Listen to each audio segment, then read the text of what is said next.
Okay. We are going to try this again. Waiting on Jake. Whoa. That's better.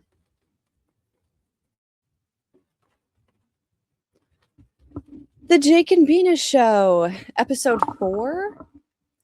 Today is actually going to be really, really awesome because you're not just going to be hearing from me and Jake, but you're going to hear from our special guest, Danica Miller, too. I've sent her the wrong link like 4 times, so hopefully... Oh my gosh. We're still learning. It's only episode 4. We're just waiting on Jake here. He should be on in just a minute. There he is. There's Jake. Hello. What up? Hello, sister. Hello, everybody that is in here. Apologies for the slight delay. We were in the wrong software. Still can't hear you. You can't hear me? Oh.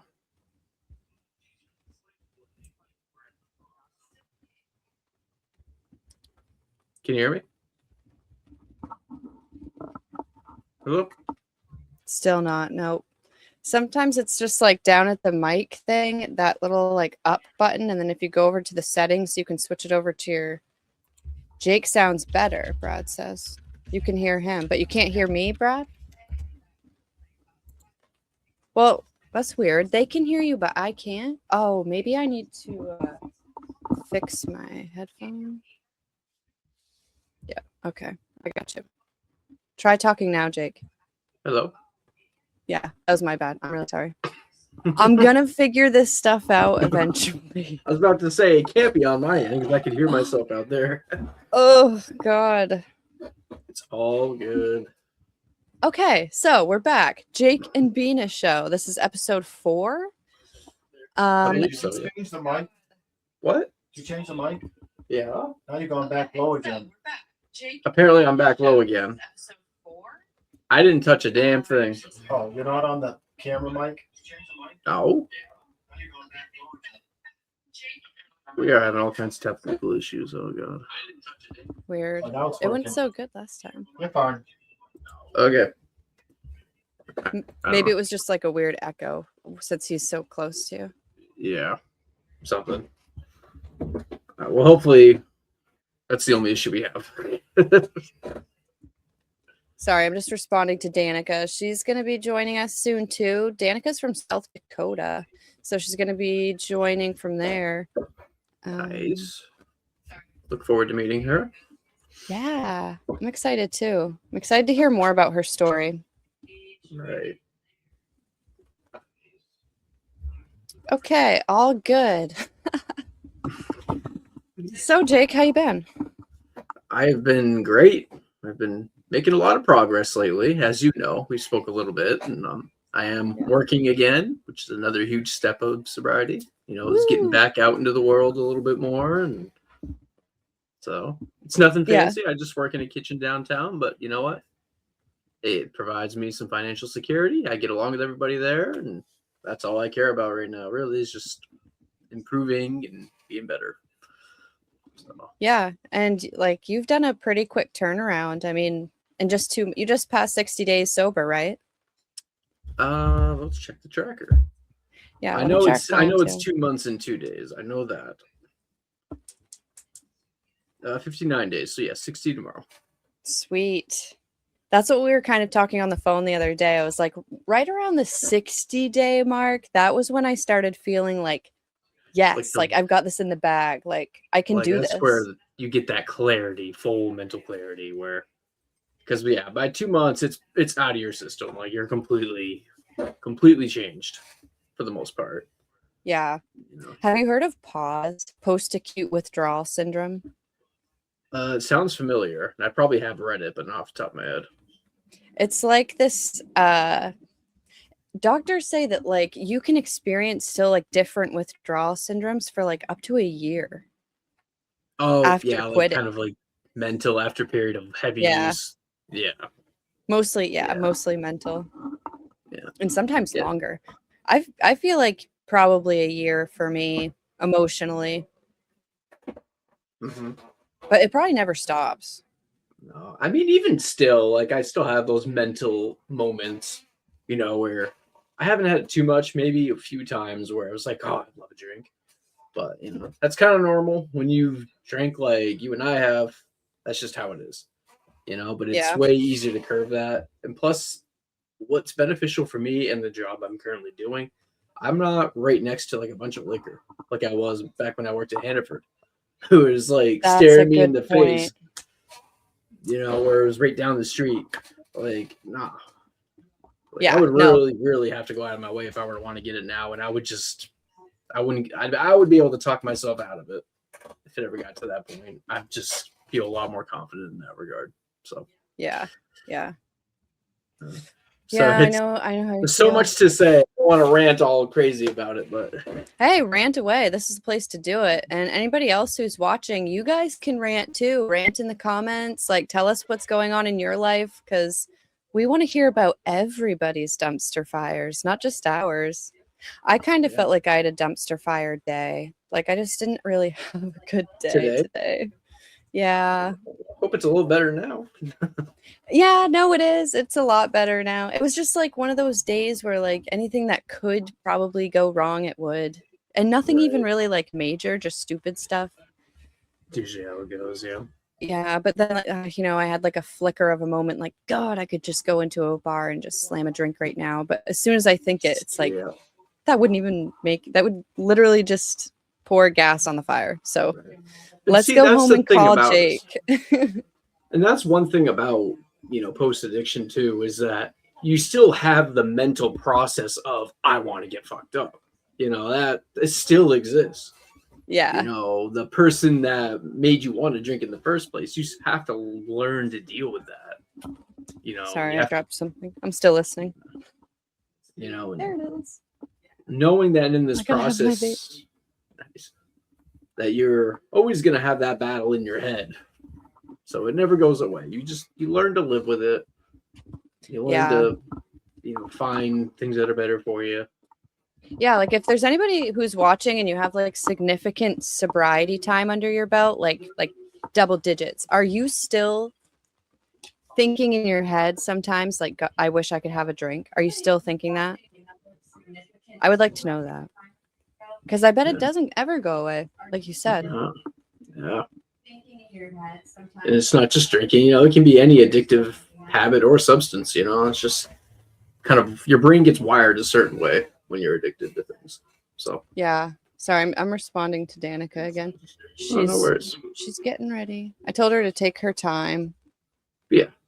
But I also figured if we gave her a little bit of time, it would be a little smoother. Yeah. Yeah. So how's everything been going in Sabrina's world minus today? Good. It's been going good.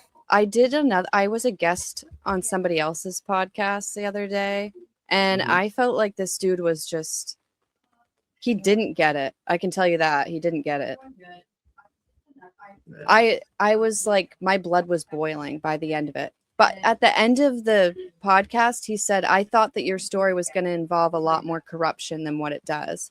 And I was like, how much more corruption do you want, dude? Like 5 generations of women who died in silence because of the systems in place in our government. Like, how much more corrupt do you want it to get? And he was like, well, I thought you were sex trafficked. And I'm like, no, I wasn't, but I was still abused. Like, is that not corrupt enough for you? Like, it was just really weird comments. Some people just don't get it.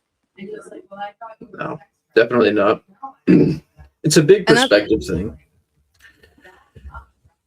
That's what's great about having our own podcast is like we control the narrative, I'm not out there saying that my story is the most corrupt thing in the world, but it is reality that our mother died alone, like, not having her story really understood.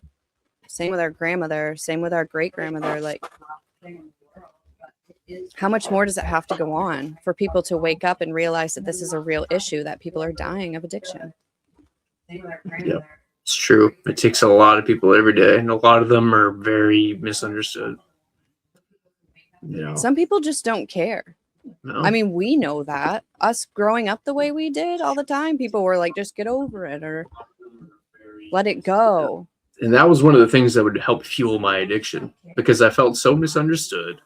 Felt like no one, felt like nobody gave a shit really a lot of the time, or at least most people. And it just added fuel to that fire to just be like, okay, well, I'm just gonna keep drinking because fuck y'all. I'm just gonna do what I want. Like, not knowing I was slowly killing myself in the process, and just, you want to talk about self-sabotage. When you get to those levels where that's all you're doing all damn day, like there's no off time when you're addicted, like none, zero. If you're awake, you have to have a drink if that's what you're doing, or any kind of drug, like just doesn't matter. So. Raymond Baker says, I have over 5 years been keeping myself busy to keep my mind off of drinking. I still have vivid drinking dreams, but that's it. Wow. Still has vivid drinking dreams. I haven't had one of those in a while, thank God, because I don't like those.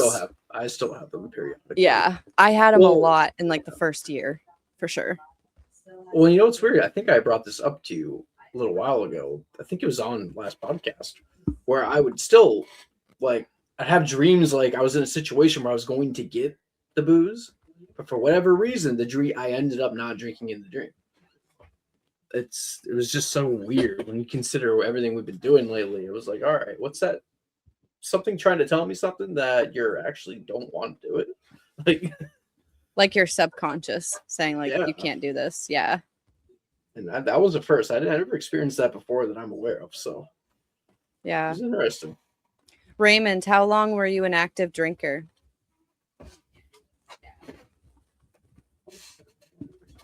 Just going to check on Danica again, make sure she's good. What time is it? I haven't even pulled up on Facebook. How many people we have in here? 3. Oh, 5 people. Yeah, maybe it'll grow. Yeah, well, we did just start, and everyone's going to know right away. Yeah, I kind of told a lot of people 6:30, but Jake and I just wanted to get the ball rolling a little bit. Yeah. A little bit sooner. But we're just here talking about recovering from all kinds of things: alcohol, drugs, trauma, foster care, just recovery in general. And if you need a little bit of support or you need somebody to hear your story, need a little encouragement, just join us in the comments. And that's what we're here for. We're just here to support one another. Whew. Raymond Baker, 37 years an active drinker. Damn. Longer than we've been alive. Yeah. That's a long time.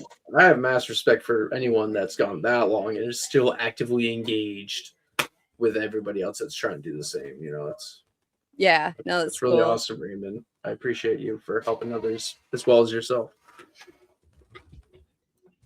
Was it just alcohol for you, Raymond, or was there some drugs too? Though I was my main demon was always alcohol, but it led me to other stuff for sure. I had a little meth problem for a while, but alcohol was way worse for me. That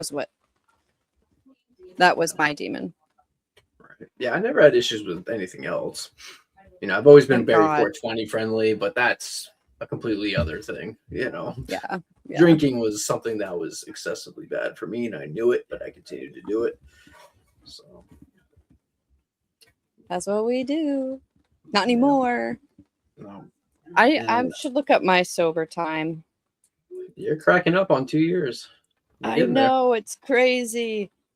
I just dropped both of my books. I just slashed the prices in half until July to celebrate my 2-year sobriety birthday. And both my books are free on Amazon Kindle right now. So if you have a Kindle, go read my book for free. Yes.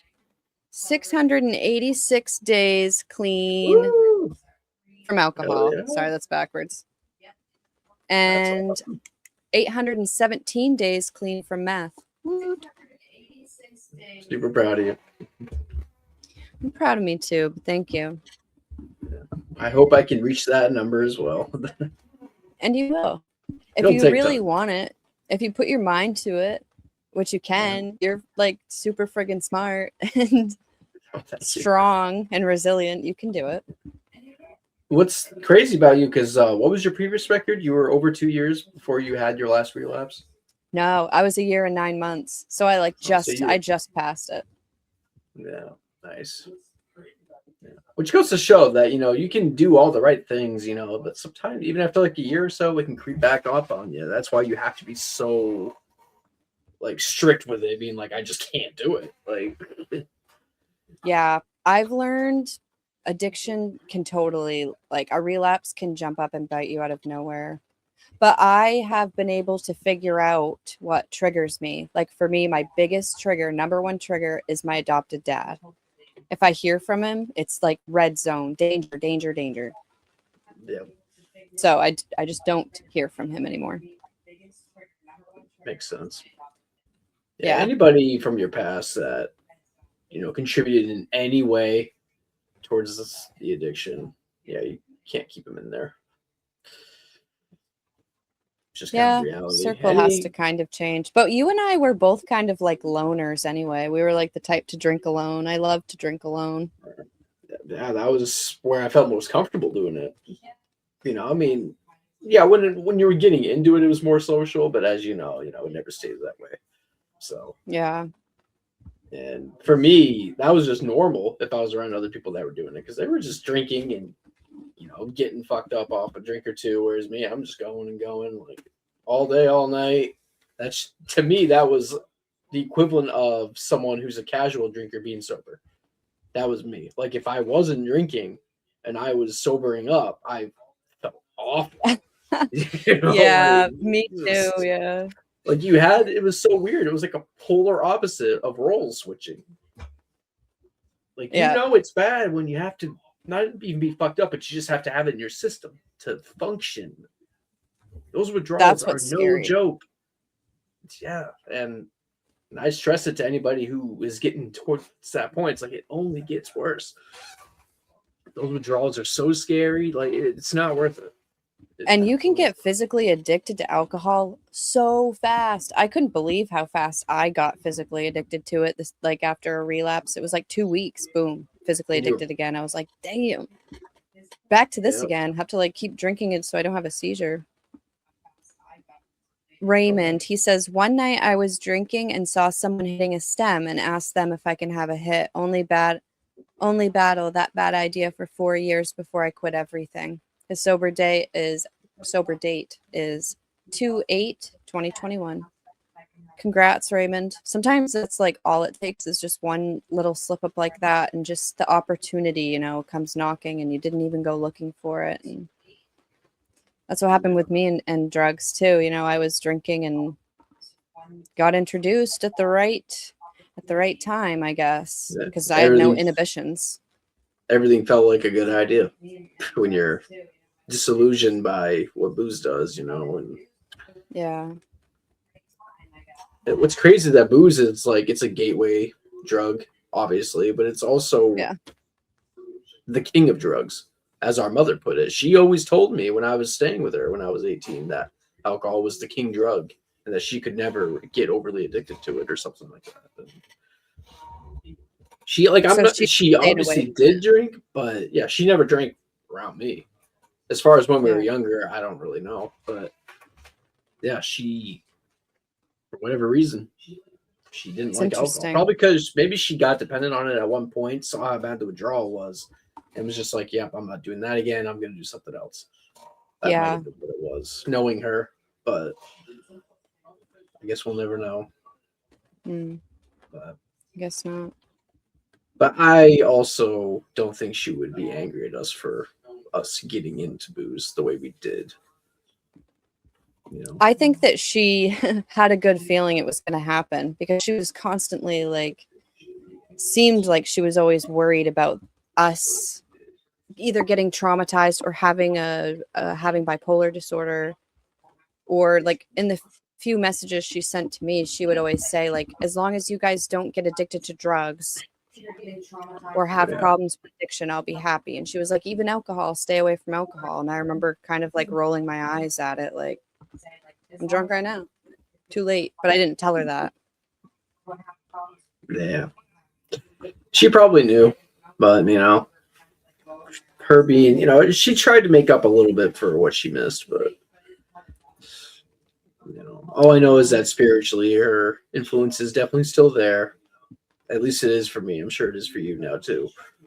Where she's kind of Definitely helping guide me in some way, shape or form, to continuing a better lifestyle. Partly in honor of her, which is why I quit on her birthday, but also for me in the long run. So yeah. And I'm wicked proud of you. thank you. Really proud of you. I knew that the day would come. I knew it would come. Yeah. Took a few tries, but either way, we are here now. So Yeah. Ray is here. Hey, Ray. Ray Williams. He was Hey, here in our Ray. last stream. Yep, I remember him. How's it Yeah. going there? We're still waiting on Danica, Ray, but we were kind of just talking about, of course, recovery, substance recovery, and talking about alcohol and how sometimes it leads to other stuff, gateway drug, all that. Well, it definitely is a gateway just because of how accessible it is. Super. Yeah. I mean, for a lot of people, that's probably the first thing they ever do. Kelsey Gear. Hey, Kelsey. I love Kelsey. She does so much to help out with Sabrina's suitcases. Nice. Hello, Kelsey. She's awesome. Yeah, this is a more unique podcast for us today because I thought it'd be a good idea to bring someone new to the table, to offer some more perspective. It's not necessarily, I think we're going to do every stream, but we're going to try to mix it in. Yeah. I Get some love- guests on here, like hear from some other people. Yep. And I hope you all are doing good today on this wet Sunday. At least here it is. It's pouring here. It's been pouring all day. And there's still people going out on like a sailboat right now, like on a sunset cruise. There's a cruise ship here today. So it's like tourists everywhere. Kelly. Hi, Kelly. Kelly is Chad's sister. So she's like, Okay. she's my sister-in-law. Hello, Kelly. Nice to meet you. And she helps run the business. So she's like Nice. super important person. So she definitely knows who I am. Yes, I am the brother. Yeah. Not a brother, the brother. The brother. Yeah, that's like Chad. Chad is the only boy out of 3 girls. Yes. Just like you. Except Chad's the baby and you're the middle child. Kelly, love you both so much. I love you, Kelly. Thanks, Kelly. Still waiting for Danica. No rush there either, Danica, if you have this playing in the background. Oh, actually, she did message me. Okay, hold on. I'm going to message her back. Raymond, what's really crazy is when I drank, I didn't want crack. And when I was smoking dope, I didn't want to drink. But when I drank, blackouts were my goal. I sickly liked hearing what I did the night before. Secretly liked hearing what he did the Sickly. night before. Oh, not me. If anybody tried to talk to me about what I did after drinking, I was like, go away and shut up. Like, I don't want to know that. Oh, Ray Williams blackouts said, were "I the lived-" goal, though. Me too. Yeah, oh, that was pretty much always the point. I lived on a sailboat for almost 15 years. The stuff I've seen tourists do just is amazing. Yeah, it's pretty It is that time wild. of year. Yes, the brother. Yes, Kelly. The brother. And I also believe Right. that alcohol is the first entry-level drug, and then weed. Those are almost everyone that starts using drugs. Addiction started with alcohol. Yeah. See, I hear I'm a a much lot of more, I'm much more neutral when it comes to marijuana, because at the end of the day, at least from my personal experience, it's never caused destructive habits. Like anything, too much of it, yeah, it can be a problem if you're just high all damn day and you can't do anything. Right. But alcohol, that's what I I'm was with pro alcohol. weed. Yeah. I'm pro always weed. will be. I have a med card. I use it for my PTSD and I am not ashamed of it. It's like the only thing that helps me do a lot of different things, like go out in public, but I try not to abuse it. So Yeah. Well, you and me both. I definitely used and it to doesn't do for me what alcohol does. It's like not even close. But I'm very pro marijuana. I think that it could actually do a lot of good for our health system. I'm glad that it's changing. You know, I went into a gas station yesterday and they had THC drinks sitting right there. So you can buy them at gas stations now. Oh, Kelsey yes. Gear says, I feel addiction starts with mental health. 100%, Kelsey. Yes, it's like, it's proven. We need more easily accessible services for mental health, and I can almost bet we will see a lot less addicts. Definitely, definitely. That's where, and it needs to start early, early addiction prevention, like Yeah. preteens. Oh, for sure. Ray agrees with weed. Yeah. Ray, Yeah. are you? Does your state have legal marijuana? Prescription meds. Oh yeah, for definitely. I trust it a lot more than prescription meds. Oh my God, I wouldn't even touch like a prescription pain pill. No way. No way. They would never give them to me anyway. I could probably be laying dying and they wouldn't give me one. But yeah, I agree, Kelsey, and I'm kind of surprised that more schools don't improvise a program that's like more directed to at-risk youth. Because I would love to volunteer at a program like that. You know, Sabrina and I I think would would have a too. bowling time because we were at-risk youth, so Yeah. we And could we were totally failed. relate. Yeah. I would love to work more closely with the youth. Like the charity drive is one thing, but I really like want to do something like more personal. Like I even thought about volunteering at the Camp to Belong. It's that camp in Augusta that reunites siblings who were like split up by CPS. Mm-hmm. It's like a week in Augusta. I don't know. I think it would be really like fulfilling and cool. Yeah. Something like that. Kelsey Gear, the one good thing that the state did for me was made me be a part of a drug program only because they knew my parents were both addicts. I will say that was one good thing they did. Between that and both my parents being addicts, I never touched drugs or alcohol. That program was in the residential program I was in for 9 months. Wow. So did you live there? Was it residential? So yeah, you lived there for 9 months. Wow. That sounds scary, but I'm glad it helped. With like high intense counseling and skill building. That sounds scary, but I'm glad it helped. Failed as a kid and teen. Yeah, that's a big thing. That's usually what leads. You know, some again, this is just the reality, especially if kids dealt with any form of neglect or anything like that. You have to have more special attention growing up in a way to kind of compensate for that. Yeah. So Kelsey said, I guess I can show these comments on for people watching too. Yeah. Kelsey said, I lived in the residential because I was not deemed safe for foster care. And that was better for you, you thought. I feel like all foster kids should be going to a residential program, like not to these people's houses. It should be a program, a school of some sort. I don't know. It's just my idea. Kelsey, it was the most stability I ever had in my childhood. Wow. That says a lot because I was fed horror stories in foster care from my foster parents. Like, you don't want to wind up in a residential program. You don't want to they would call it an orphanage. Yeah. But that's interesting. Is that program still running today, Kelsey?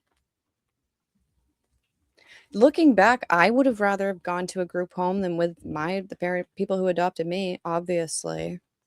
I guess it's hard to say because you never know. There's some group homes that probably are atrocious. Like, let's see what Ray says here. Raymond.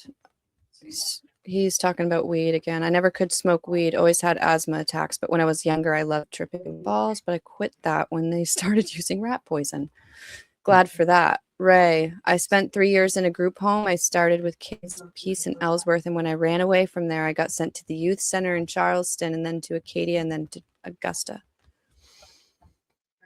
Yeah, we're being raised by institutions. Kids Peace. I remember that was like a program for kids, right? I've never heard of it. I think because I grew up in Ellsworth, and there was a bus stop we had that dropped some kids off to that location, Kids Peace. In Ellsworth or Belfast? Yeah, it was not directly in Ellsworth. Well, maybe it was. This is so long ago, back when I was in school, but yeah, I Yeah. think I've heard of that though. We've heard of the youth center because that's where Michelle was. And my dad went there too, actually. But that's a detention hall. Whatever, detention center. Kelsey, yes, because what comes with ripping kids from parents? Trauma. You need trauma-informed people working with kids like us. We don't need a parent or two parents after something like that. You are so right, Kelsey. I couldn't agree more.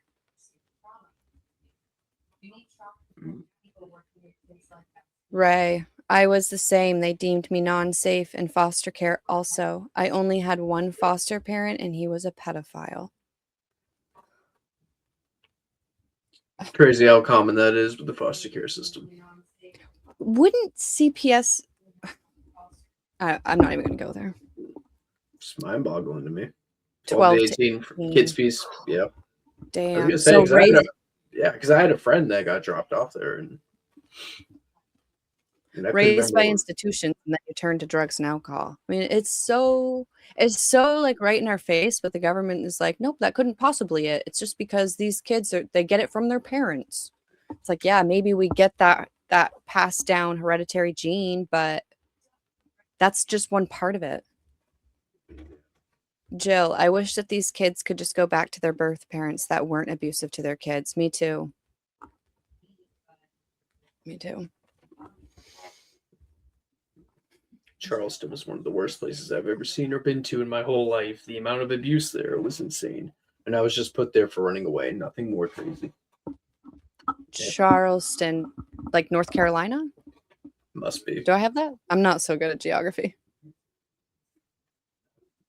Raymond, I'm starting to lean on the idea of getting my CDCA to help the newcomers in treatment. I love that idea. I thought about getting mine too. I didn't end up doing it. But I have mad respect for people who do it.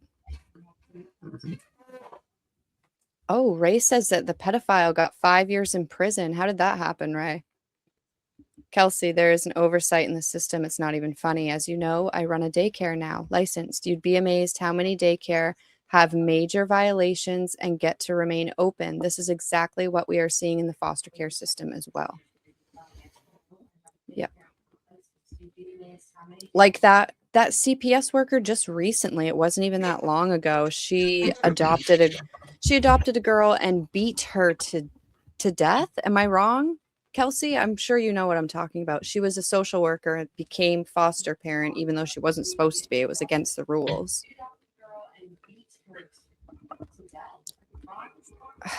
Maybe she didn't. I can't remember. Kelsey will know what I'm talking about. So we should have somebody like pull that article up.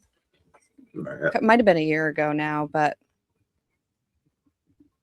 and I only said that also because I think that foster parent also had a daycare.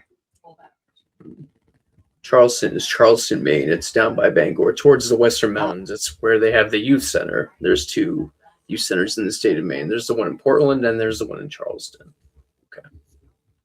Gotcha. Never been to a youth center, but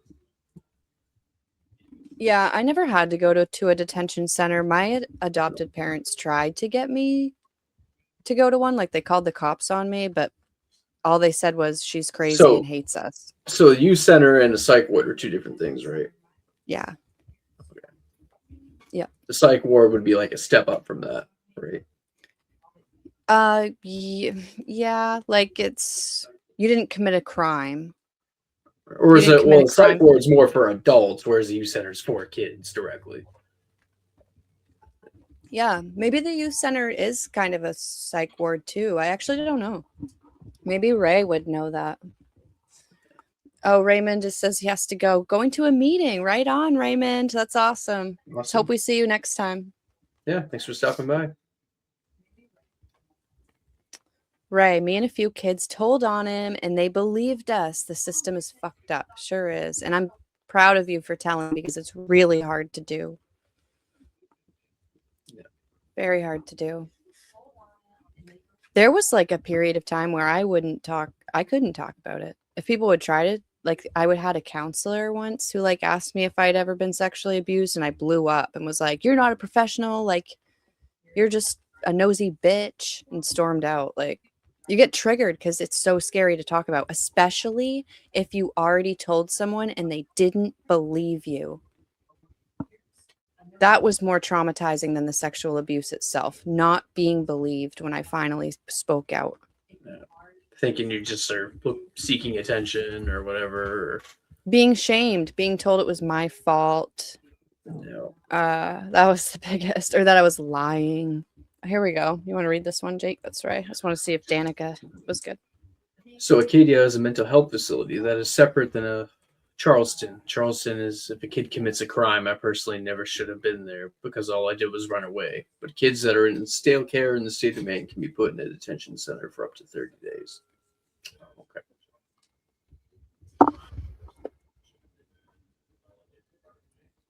Okay.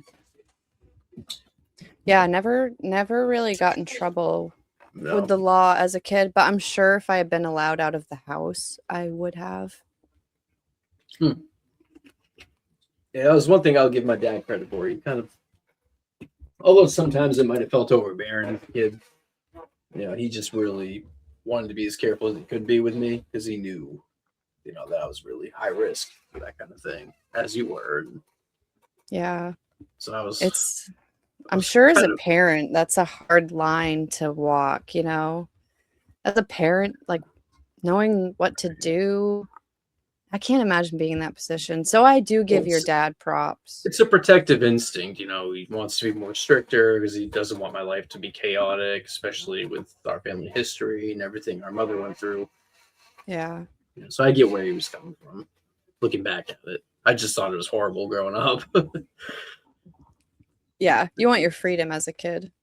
Yeah. That is actually a red flag. That is something that they should have put you into another treatment facility instead of counseling and had you go through a forensic interview. They screwed up. They majorly screwed up in my case. All kinds of ways. The fact that I was even put in that foster home at all, like, I can't wrap my head around it. I've given up because there's no rhyme or reason. The fact was it was two people who were willing to take in two kids, and there you go. Here's two. Do with them what you will. And I think that my adopted parents really did think that they were going to do a good thing and they were going to help me and save me. And maybe in some ways they did save me from some sort of worse fate. I don't know what happened. Somewhere along the way, things just changed and it almost destroyed me. Right. So I was diagnosed with CPTSD in 2016 and I didn't know what CPTSD was. I didn't really know what it was until recently either. When they diagnosed me with it, I was like, what? I just thought it meant like there was a lot of different traumas that had happened, but it's actually more about emotional trauma and getting emotionally triggered and reacting that way. I didn't know either until recently. Wow. It's a shitty thing to have. Obviously. Seems like there's a diagnosis for everything nowadays, That's how complex the whole field is, Yeah. If you're really trying to figure yourself out, I personally look at labels as a good thing because if you have a label to something that you're experiencing, as long as it's correct, that's the major key. If it's correct, then you have a starting point as to how to get better or how to change or get treatment. Like if once I knew I had bipolar, it was like, okay, finally, now I can look at treatment options. Yep. Because when you're misdiagnosed, they put you on mistreatment. Like me, they told me I had depression. I was on antidepressants and it made my manic episodes worse.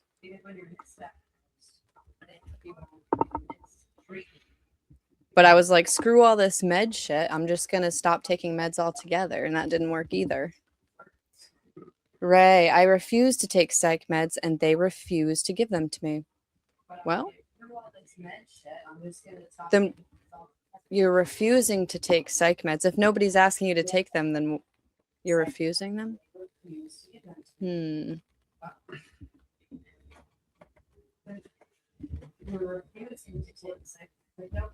They refuse to give me benzos, which is a good thing.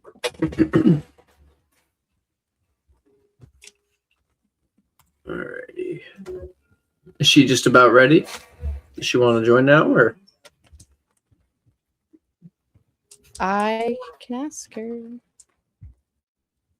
Yeah, Treatment I'm is surprised. hard at times. Yes, it is, all right. But it's a willpower thing too. You have to convince yourself if you really need it or not.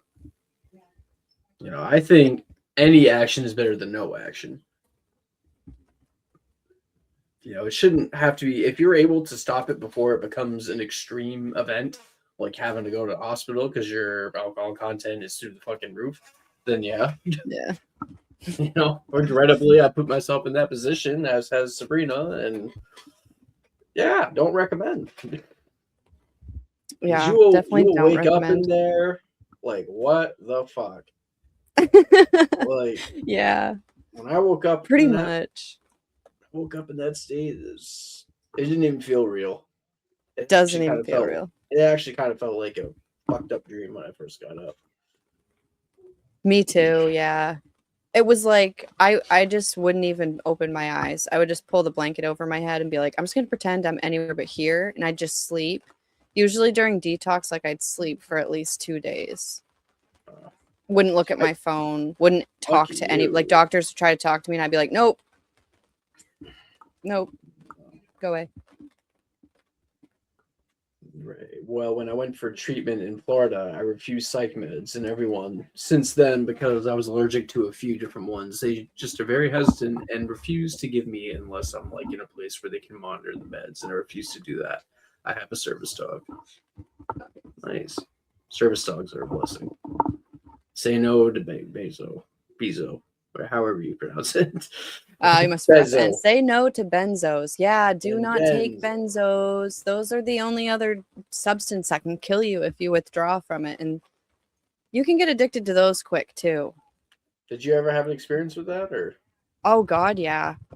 Benzos were a huge problem for me. I was stealing them. I'd do whatever I could to, and they're awful. It's like instant blackout, and you can have seizures coming off those. I never did, but definitely some really bad withdrawal, like just that anxiety. It's super similar to alcohol. It's like almost the same. And they go together for a lot of people. They take both. Yeah, I me. can't imagine going off of both of those at the same time. I would do it because after like a night of hardcore drinking, like if I had to go to work, I would be so anxious and I'd have the shakes. But if I took a benzo, then the shakes went away and I would be calmed down and I felt okay. But I couldn't get them from a doctor, so I would steal them or like buy them off the street. Yeah. Not good. But then one of the last times I went to the doctors, I asked for detox from alcohol, and they gave me a bottle of Xanax, benzos, and sent me home. It was like the dumbest thing they ever could have done. I can't believe they did it. Yeah.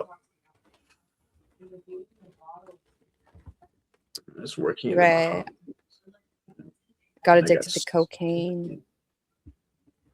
That was. I never got addicted to cocaine. I've done it, of course, but I couldn't afford it. I've been around it, but yeah, I never actually did it myself. I personally like hydroxyzine. I have that, but if I'm having like a really bad panic attack and like nothing else is working, I might take one. But it's kind of hydroxyzine, Jake, is just kind of like Benadryl. You can't get addicted to it. It's kind of what they push in psych wards these days, I'd say. Yeah. So I'm sure in 20 years we'll hear how bad hydroxyzine is for us and what it's doing to our brains and Of course, yeah, that's the liberty of growing up in these days. Yeah. Whatever, I can promise you this, whatever medication Big Pharma is pushing right now, it's probably a bad idea. Like Ozempic. Everybody taking Ozempic right now, they look like they're about 2 seconds away from dying. Have you noticed that? Yeah, I've seen some pictures on Facebook. It's scary. I think it's bad news. I might have got a little off topic here, but Medications are just they're scary. Like, they're scary. Yeah, that's why I've always been really wary of them. Like, I don't take any prescribed things. I've just never felt the need for it. And yeah. I mean, I'm not. That's just me. I'm not saying that doesn't help other people. Just for me personally, Benadryl on steroids, right? Yeah. I mean, it is stronger than Benadryl for sure, but it kind of makes me feel that same way, like kind of drowsy, and it kind of makes me hungry. Yeah, I guess with pills, and I think I've told you this before too. I've always been nervous about them because that's how Michelle, our mother, got started, was through pills. Through pills, pain pills, Oxycontin. And that could And happen at any Oxycontin age. had just come out. No. She was a victim of big pharma, in my opinion. I take my lithium, and lithium has been around since the 50s. It's a non-patented medication, so that means big pharma does not make profit off it. And Yep. it's just like replacing basically a missing chemical in my head. And I take the lowest dose. Seems to do the trick. And I take Seroquel at night to help me sleep because I just can't. I can't sleep without it. I've given up. Ray, I sent Sabrina a picture of my dog on Facebook. Maybe I can find it, Ray. No, hold it up. How's your dog doing? My dog? Jake. Yeah. He's doing all right. For the most part. Like I said, I keep him on his pills for his joints. Yeah. He's been having the runs like crazy lately, though, and I don't know why. So. Oh, no. Yeah. Like, he goes, but it's definitely not what it should be. It's so can't blurry really and see it. small, but yeah, it looks like a friggin' like a black porcupine speck. or something. Yeah. That's what a Sorry, porcupine looks Ray, like I from a distance. tried. So still no word back on Danica. I hope we're not getting bailed on, but even if we are, things come up. I've definitely been there. We'll give it a little bit. Yeah. I don't like meds, but there's some meds I have to take because I have traumatic brain injury, and it's in this Oh, area. no. How did you get the traumatic brain injury, Ray, if you don't mind me asking? Those are serious. Like, that's... Damn. Yeah. Did you I'm not trying to deviate from what you said, but did you send her a direct invite to the thing, or? Okay, Yeah. so she's able to get in if she's. She said I'm not ready at one point.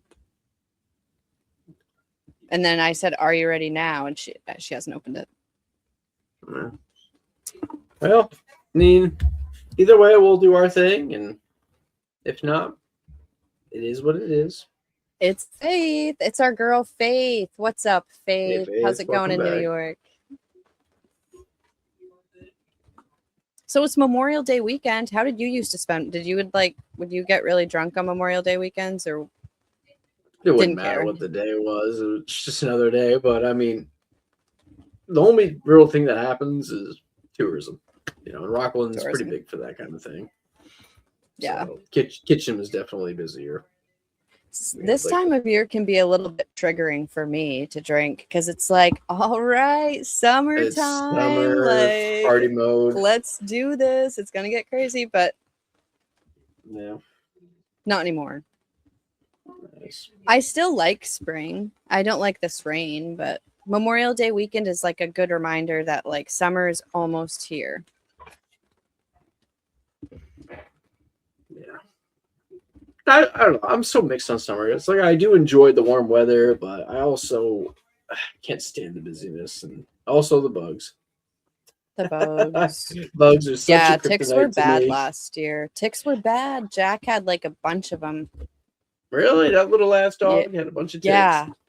Wow. Like buried in his skin. It freaked like me all out. swelled up? Like they were actually on him for a bit? Or yeah. Damn. Yeah, that's bad. But he got checked out at the vet. He's okay. But I mean, other than the heart failure. Right. But he's doing a little bit better on that, right? Oh God, well, they he said had a they gave really him a rough little night. longer. Yeah, they did. So at first they were like, he'll be gone in a year, and then they said 2 years. But Yep. dude, I met this Chihuahua and we went somewhere. Where'd we stay? I don't know. We got a hotel room because it was storming here. We just got a hotel in Portland. And there was this dog there that was a Chihuahua, and he was like 22 years old and he had heart failure. So I was like, that could be 22. Jack. Yeah. Ray says, I hate bugs. I do too. I really hate bugs. It sucks, man. It really does, because it's like you want to go out and do more things, and it's like if you're like on the water, just mosquitoes all over you, and like, Oh my God. Yeah. Like, and I'm trying to easily go agitated by hiking. little, yeah, I'm easily agitated by little things like that, and it sucks. I've always been that way since I was a little kid. Do you like camping? Itself, yeah. Like I like sitting on a campfire, having roasted marshmallows and chatting or whatever, but Red just hot dogs. everything else, yeah, cookout type deal. But other than that, like as far as actually spending the night in a tent, not really. Yeah. It's just I remember uncomfortable. going camping with our mom. Oh yeah, She liked we definitely camping. did that. Yeah, even growing up, I'd go camping with Dad over the years, here and there. Yeah. I actually do. I do like camping, even the tent stuff. I would be open to it, but I think I'd prefer a camper. Yeah. Or like one of Yeah. those big tent type of, like really big tents where you can kind of like make it into an outdoor home, that Oh, kind like of an thing. yurt. Have you seen those Yeah. yurts? Yeah, I think I know what you're talking about. More Those open are cool. space. It's like a Yeah. living room outside. They're pretty cool. I would totally just live in a van too. Like, I would. Yeah. Ray says, I think it may have blocked me on here. I just got a stupid message that I posted drug content. Oh no. Yeah, I guess we have to be careful what we put in the comments. Like maybe just like star things. Oh, okay. If you're saying it directly on Facebook, right? Yeah, like if you're saying like smoking crack bowls, like maybe even we should be careful what we say. TikTok is really bad. Like the violation standards on TikTok is a joke. Yes. Yeah, that is kind of the thing nowadays. You have to be careful what you say, even if you mean nothing bad by it. They don't care. So yeah. Faith, yes, even in normal posts, be careful. Yeah. Like if I make a post and I put hashtag addiction recovery, it won't push it. It doesn't want people to see it because they're like, oh no, you're talking about addiction. It's like, seriously? As if I'm going to be out saying like, hey kids, don't you want to be an addict? Like, come on. Nobody's saying that. I would hope.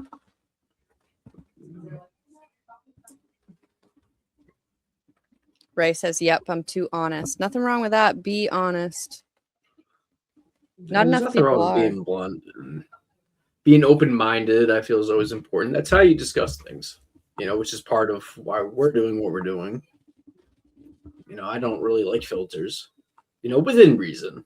I don't want people coming in here saying like ugly, horrible stuff about people, but Yeah, please no. even though there are some people that do deserve that, but people that do unspeakable things, yes. But I definitely have a tendency to have less of a filter when I'm writing. Like in my books, like zero filter. I am a little bit more cautious when I'm talking. I don't know. Yeah. I get bullied a lot online, if I'm being honest. Like, I have to be careful. Yeah. So easy to get away with. But if you want to hear the unfiltered Sabrina, though, get her book. Yeah. I mean, I'm still pretty raw emotions. Right. But there's no limit with your book, at least. So. Yeah. Yeah, definitely not. Even when I write, I just kind of let all of it out. So. Well, I don't know if Danica's going to be here. It doesn't seem promising. So I guess I don't know. We want to just go a little bit longer just in case, maybe, but. Yeah. Well, also, I don't want it. It was like going to be a late join and we're already wrapping up. It seems pointless then, but we'll see. We can go a little bit longer. Yeah. I don't have anything else to do, so. We can go till, in general, so like 7:30 if you want. Okay. Ryan Begley just joined and he said, crazy. You should be able to express yourself as long as you're not an asshole. I agree. Just don't be an asshole. It's actually not that hard. If you just, if you open your mouth, try to imagine whatever it is you're saying, someone saying it to you. Would it piss you off? Yes? Then don't say it. The thing of it is, most people are well aware of that. They just quite literally don't care. They don't care. Yeah. Oh, Hey, Jason. I think I Jason's here. remember him from last time. Yeah, Jason's back. What's up, Jason? We were just talking. We were gonna have our guest Danica here tonight, but we don't know what's going on. I think she might have ran into some something else going on. So I think it might just be me and Jake tonight, but that's okay. Me and Jake can talk forever. We've got tons of stuff to talk about, and hopefully you guys do too. So we want to hear your thoughts. We want to hear your stories, how you have found recovery, or even just like, I don't know, what you're struggling with today. I had a rough day. I got ketchup on my brand new white shirt. My lunch, I went out for lunch and ordered a bowl of soup. Shirt. I know.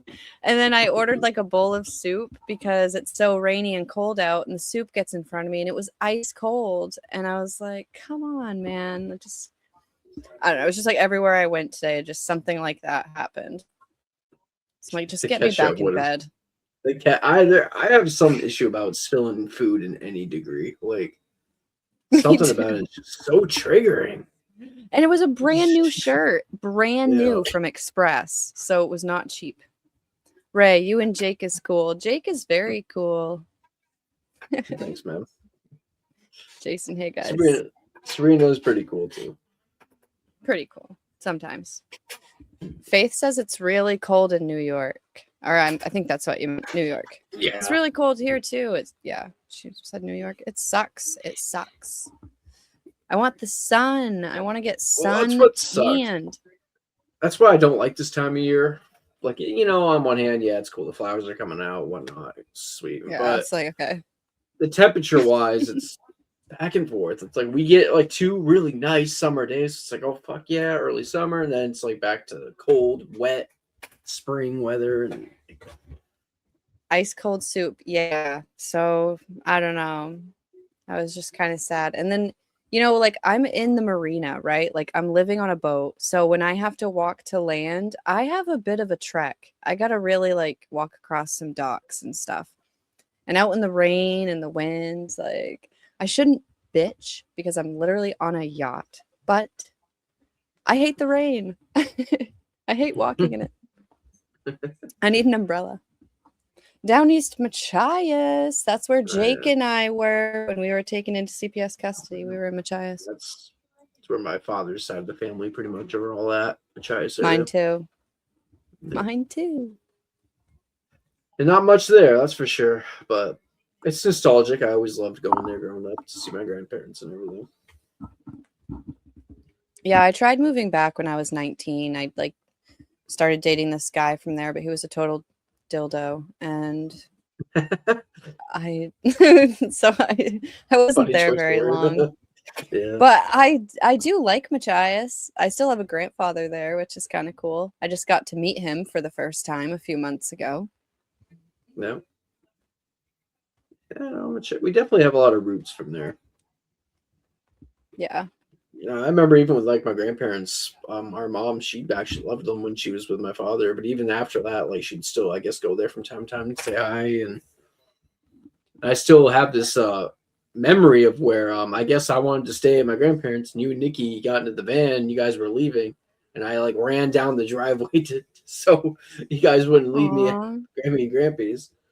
I think she wasn't doing it intentionally. I think it was kind of a joke to get me in there, but. It's just saying, okay, you want to stay here? All right, we're leaving. That kind of deal. Yeah. I ran back in. I could have been older than 3 or 4. So. Oh, you were cute. You're a cutie. I don't even look anything like I did when I was little. I don't feel like I do either, but I don't know.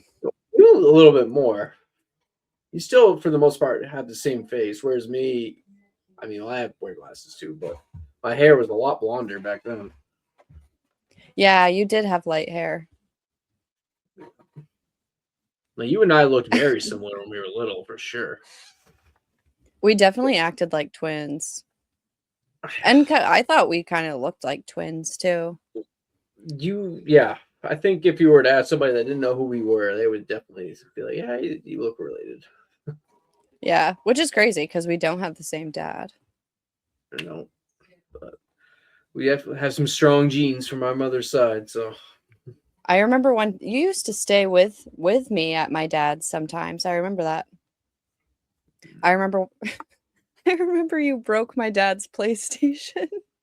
You took I a did? bunch of you took a bunch of peanut M&Ms and put them in his PlayStation and like put the thing like where the CD goes. What? He wasn't really that mad. He was just like, "Dang it." Cuz like my dad was young when he had me. 16, 15. I don't remember ever doing He was anything. just a kid himself. Jesus. Oh my god, you were so young. And you were just so hyper, like you were into everything. Yeah. Right, Jake's a bear. Jake's a bear. Jake's a wolf. Wolf would be better, yeah. If you see you in my room, it's filled with wolf stuff. Jake is a Why wolf. did bear come to mind? Yeah. I do like Faith, bears, but cute. Faith says cute. Super cute. yeah, well, I hope everyone else has been having a fun week or a couple weeks because it has been a couple weeks. Also, some news. Sabrina and I are in talks, and I'm assuming we're still going to do this. Starting next week, we're going to move to every week, hopefully Yeah. every Sunday. I And think we should. yeah, all the hair. Oh, I see what you mean. Okay, yes, I do have long hair. Yeah, yeah, you can, it's kind of falls down a little bit when I'm at this angle, but yeah, it's pretty long. I love it. Thanks. But yeah, anyway, so we want to do every week. We figure because a Sunday from today is my 31st birthday, so naturally I felt like that's a good transition point to move to every week. And for Yeah, about birthday 3 weeks, celebration. Sabrina and I will be the same age, so I thought it was a good Yeah. little idea. It's kind of crazy. Brother and sister, not twins, but the same age for almost a month. Right. It's kind of crazy. So, yeah. Yeah. So, next Sunday, damn, already you're going to be 31. That means I'm going to be 32 soon. Like, June that 20 can't even what? be real. 23rd. 20. I should remember that. 23 is my favorite number, so I'll remember that. Me too. It's my favorite number too. Yeah. I want you both to come Faith, to New York. No, we definitely, yeah, we still are going to make something like that happen. We got to, Yeah. just for the sake of seeing our little sister, hopefully, but also, we'd love to go and speak somewhere. Imagine if we like did a meet and greet in New York. That'd be cool. If anybody was around that area and wanted to meet us, that'd be awesome. That would Happy be. soon-to-be birthday. Thank you, Ray. Appreciate it. I don't get as excited for them anymore, but Mm, a birthday's me a birthday. neither. I just wish I was kinder to myself during my 20s, but Me too. Hey. I think wish that's that probably. Go ahead. I was gonna say I wish I hadn't been so angry. I wish I could have been able to enjoy my 20s more. Like I was just so angry, like I didn't appreciate what I had going on. I really did still have a lot of freedom, but I gave it up for booze, Yeah. But That our was kinda 30s me is going to in be late a 20s. year of like redemption. Right. Yeah. It seems Ray because the says New York teens City scares me. scares a lot of people, I think. I love it. Big city, yeah. We all had our times, yeah. That's for sure. I like to think that, how chaotic my late teen years were with everything, I feel like my early 20s, I still was a lot more kid-like with how everything was. I still, because I didn't really get to have a very social childhood, minus going to school. So it's like when I was a young adult, I was like trying to catch up and do all the stuff that I sort of missed out on. Yeah. And it was just a lot. Then mid to late 20s, it's like, all right, the party's over, but I was continuing to do the habits, like drinking, and now I'm at 30. It's like, man, I'm just getting old now. Like between all the destruction, the fact that nothing goes right, just way better off without. Ray, You I was really so are. angry. It's So like if angry in you my 20s and early 30s. Yeah. it's like if you think about what alcohol would actually provide for you today, it's like, would it provide you anything at all? I know for me it wouldn't. I just know that now. It's like jumping off a cliff once you take that first drink. It's just Yeah. ridiculous. Ray is 40. When's your birthday, Ray? What's your horoscope? Jason says, yes, me in the 30s. Are you in your 30s, Jason? And Faith Or says, in, hearts. or when he was in his 30s, I think he's when he was implying. Oh. You know what, Jake? Yeah. At least we got sober in our early 30s, like at 30. At 30, yeah. Because you technically got sober at 30, and Yeah. I stopped drinking at 30. So There's a lot of people who just, I mean, they don't quit for a long time, if ever. If ever. yeah. And that's where things get really bad because then it's just you're too dependent. We should look up like what, I forget what the statistic is, but the odds of getting sober if you're an addict. I think it's like so small. Let me see. The longer you wait, the harder it gets. What are the chances of getting sober if you are an addict? Let's ask Gemini. Gemini says, dun, dun, dun, dun, dun. Excuse me. 73% will relapse in the first year. Yep, The likelihood of sustaining recovery, if you get through the first year, jumps up to 50%. And if you get to 5 years, the risk of relapse drops to less than 15%. That's better than I thought. I thought it was worse. It's still not good, but yeah. Yeah. No, when it comes to getting sober, oh yeah, for sure. That's the biggest thing too. I think 30 is kind of, in my eyes at least. I don't know, because I feel like sometimes people, God, that was a horrible word salad. I feel like in your 20s, you're still kind of caught up with all that stuff.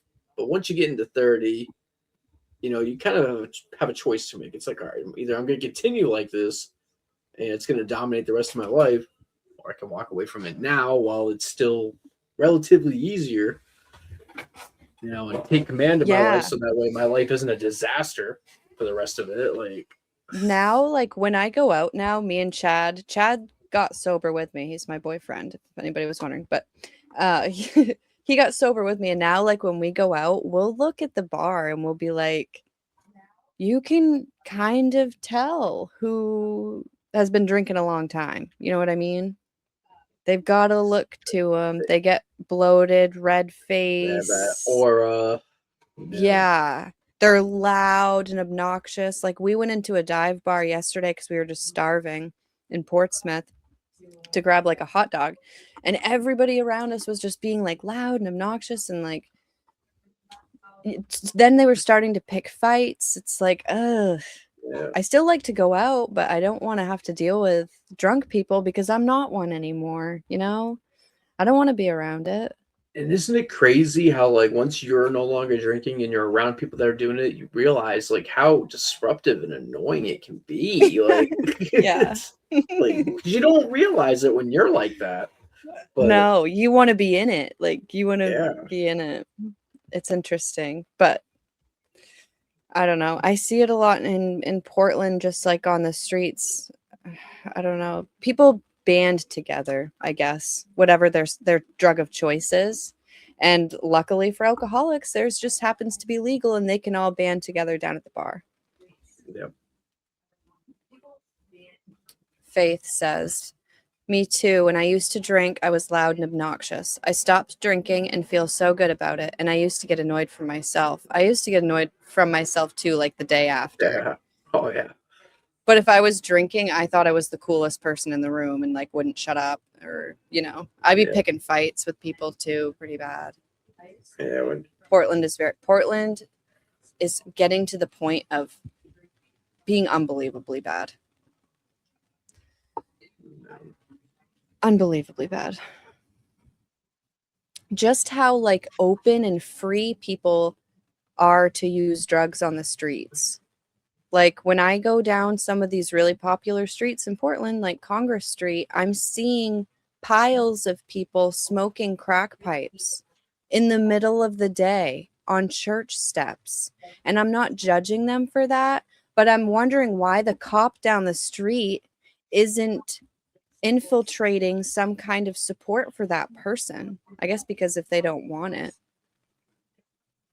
I don't know. I saw this YouTuber actually yesterday, Jake, who he has his own rehab and he goes around the streets and I think he's in Seattle and he'll just talk to the homeless community and be like, are you serious about getting clean? Because if you are, I'll put you in my rehab.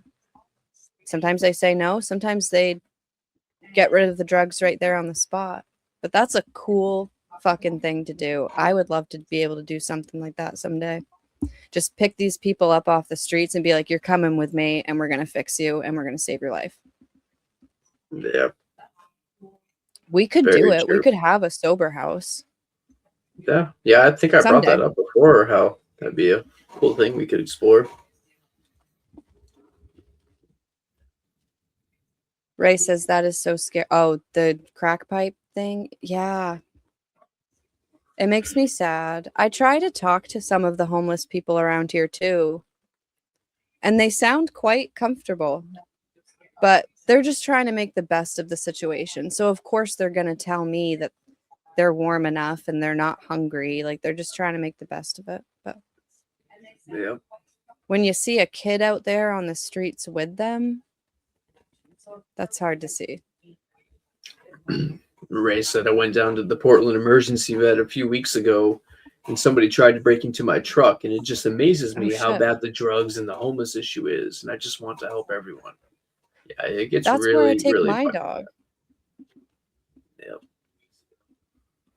Well, I was seeing Yeah. clips of Bangor a couple of days ago because they have a big homeless problem. And I used to be homeless there, and Yeah. bad. Like there's a guy, can't remember who he works for, but he was talking to some of them where they're just like, I don't know if it's fentanyl, that the drug that makes you like really loopy. You're always looking down.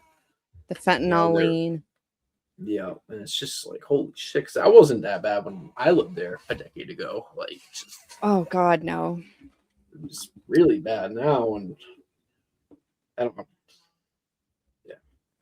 Ray says, I'm working on buying 105 acres right now, and I want to start a camp for people that have been through child abuse. I totally support that idea, Ray. Right. Where is it, if you don't mind me asking? Like what part of Maine?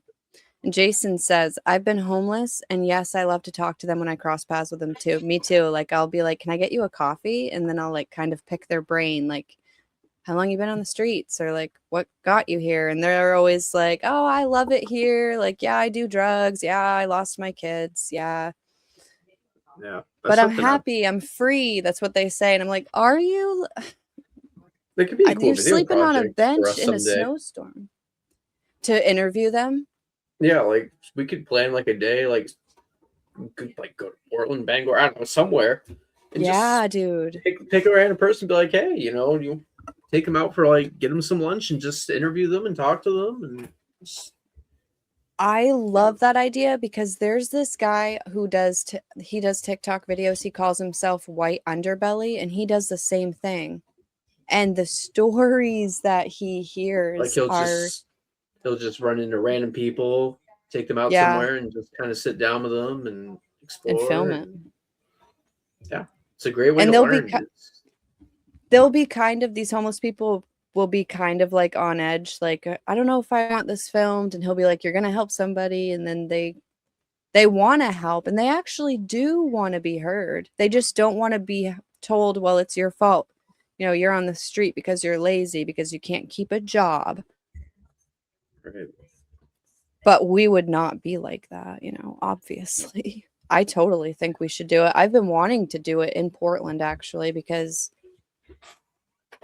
I'm doing it already without a camera crew, and I'm learning. So other people could too. Ray, how the heck could somebody ever be happy that they lost their kids? Well, it's not that they were saying that they were happy they lost their kids, but they were like, I'm making the best of it. Like I'm trying to be happy and it's okay. Like I'm not hungry. I don't know. They just try to like convince themselves that they're okay. Faith, I am not homeless, but I lost my kids 5 years ago to CPS.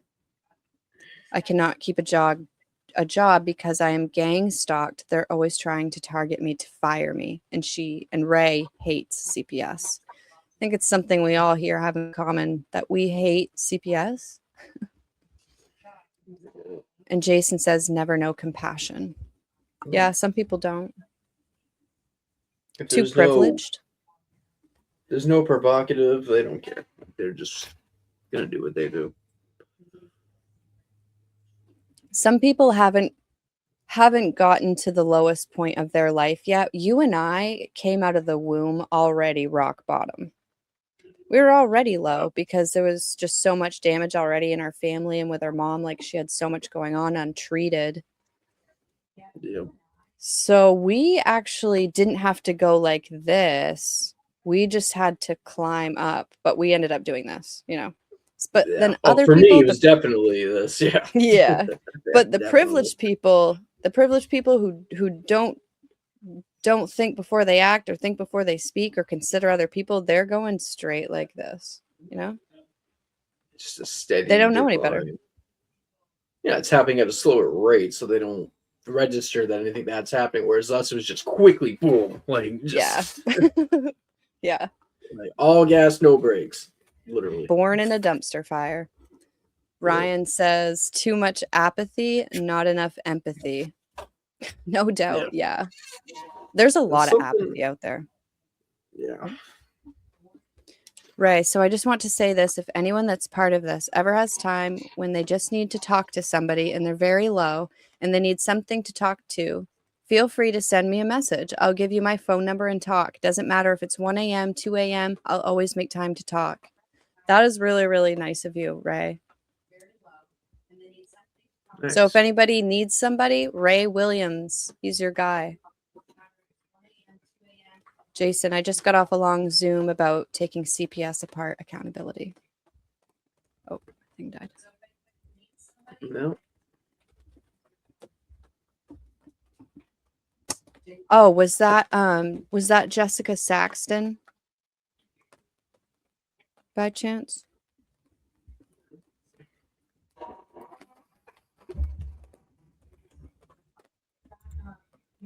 Alrighty. Well, it looks like Danica will not be joining us tonight. So apologies to anybody that was expecting anything like that. Oh, wait, dude. Is she a different time zone than us? Because she just said to me 6:30, right? Wait, what? Oh, shit. I completely forgot about that. So she would be like 4:30. I did tell her Eastern Standard Time. Shit. Well, let me check my battery life here. 40%. We could have her. I could have her on for like half an hour. What do you think? Does she want to join now, or? I think so. Okay. Yeah, I wasn't even thinking of that, but yeah, you can invite her. We can go for a little bit. She says she's waiting. Let me just make sure she has the right link here. I'll be right back while you're doing that. Okay.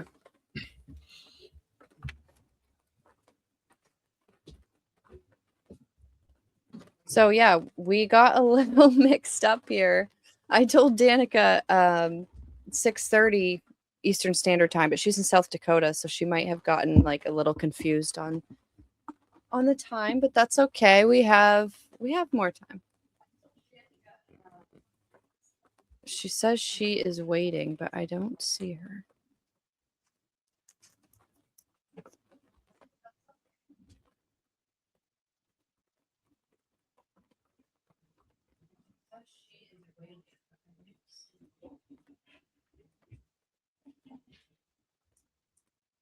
Sorry, you guys.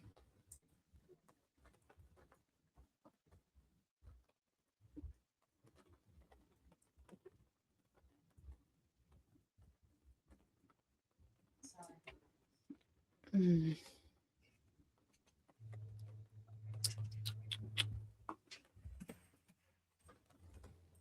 She should be right along. Hopefully. Oops. Shoo. We're just waiting on Danica. I just sent her the link to make sure she gets the right one. Because she says that she's sitting there waiting, and then she sent me a picture, and it didn't look great.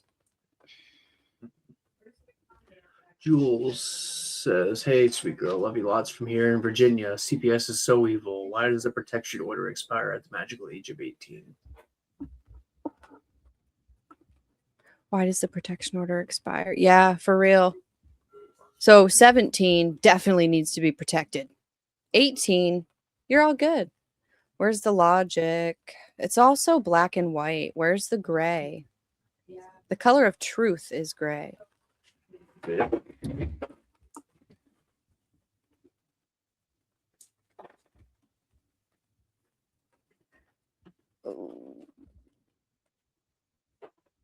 Okay, let me try this one more time for Danica. And this is able to have more than 2 people, right?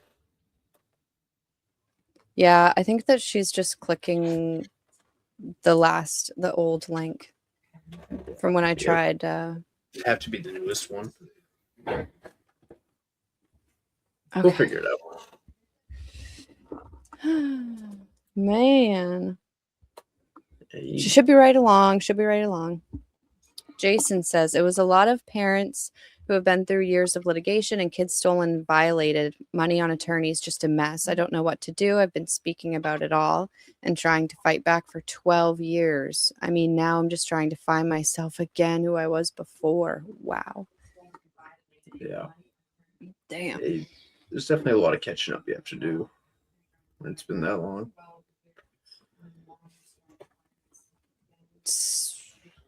What do you feel like got accomplished in that 12 years, Jason? You probably have a lot of knowledge. There's Danica. What's up? Danica. Hey, What's up? I think How's it we're in going? different time zones. I think so. It's officially 6:33 here. What time is it there? 7:33. Oh no! Oh, Yeah, no. so we got a little mixed up there, but it's all good. So we could probably keep going here for like at least half an hour, I'd say. Yeah. But formal introductions, everybody watching, this is Danica. And Danica, this is my brother Jake. Jake. Nice Hi, to meet you. brother. Hello. Nice to meet you. So, Danica, you are almost 4 years sober, right? Almost 4 Wow. years. Yep, in August. Nice. In August. What day? August 20th. August 20th. And I think I saw on your profile that like was that when you had the blood alcohol content of like 0.456? Is that what it was? Yeah, no, that wasn't when. That was It was a a different time. throwback post to when I was 20. But Oh. that's something that was very common with me, throughout my addiction. So I don't know, but Yeah. that itself was a time before I went to prison, and it was 0.456. And I was like, 100 pounds soaking wet. So It's so like when I saw that number, I was like, hold on. I had that same, mine was 0.465, but close enough. I was like, wow. that's crazy because that's what mine was. And I couldn't believe that I survived that. So I can't believe you did too. Yeah. But so when did you start drinking? Oh, geez. As far back as I can remember, I had to have been about 8th grade when I first, dabbled in it, but quickly turned to an addiction. Very quickly. Yeah. So remind me, did you grow up in foster care? No. I No. grew up with my mother in Mitchell. My mom was a single mom. Yeah, my mother and my 2 siblings. Yeah. What about your dad?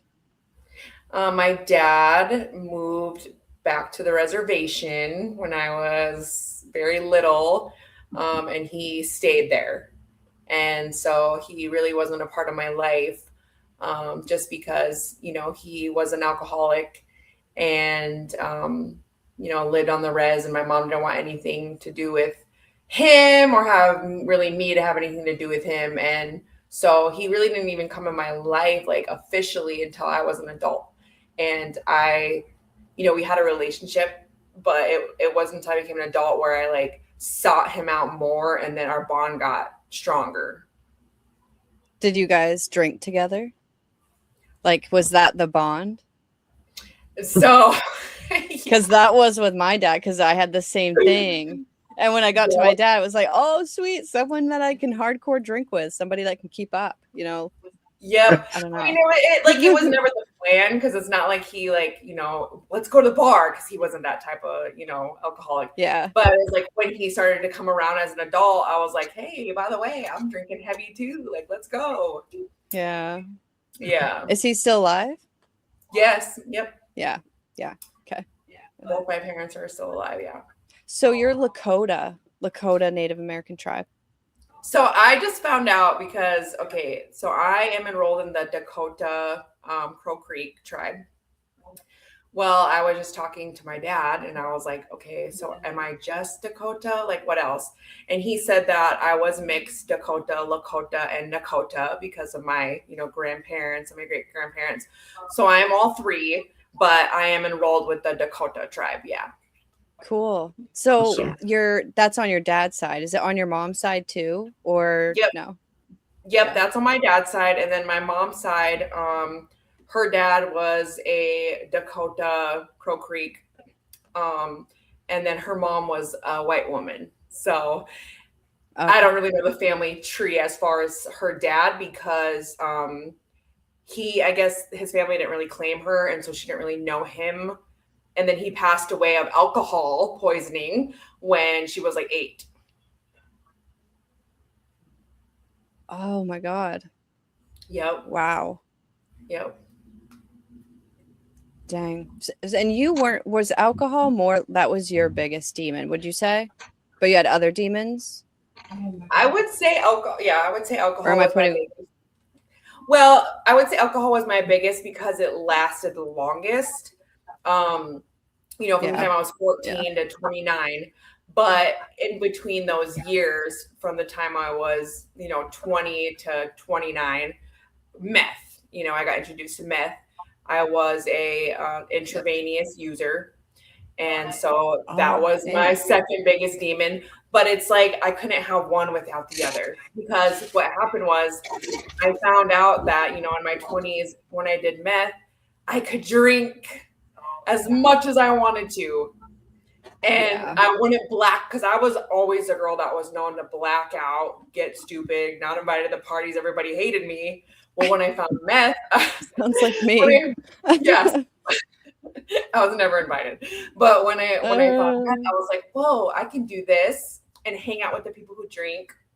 They'll never know, so I can party all night and I can look cool. And it just constantly. And if I were to say drink first, I always knew when I was drunk that I would go seek some meth to sober me up. And then I always knew if I did meth first, I would seek alcohol to bring me down. So it was always a constant back and forth with the two for 9 years. I totally relate to that. Like, for me and Jake were just talking about this. My balance was Xanax. Like, I would get really anxious and like the shakes and stuff. So it was Xanax. But later on, I was into meth too. So I get that too. It's like you're just trying to keep the train going, trying to keep the party train going. So you're just like trying all different types of like fuel. I don't know. Maybe this will work. Maybe this will work. Maybe this will work. I don't know. Yep. Just trying to survive. Yes. Well, damn. We all like almost got sober at around the same age. I had just turned 30 when I got sober, and Jake was 30 when he quit too. Is 30. He quit. He's at a little over 2 months. 2 months, 2 days. Almost 2 months. Almost 2 months.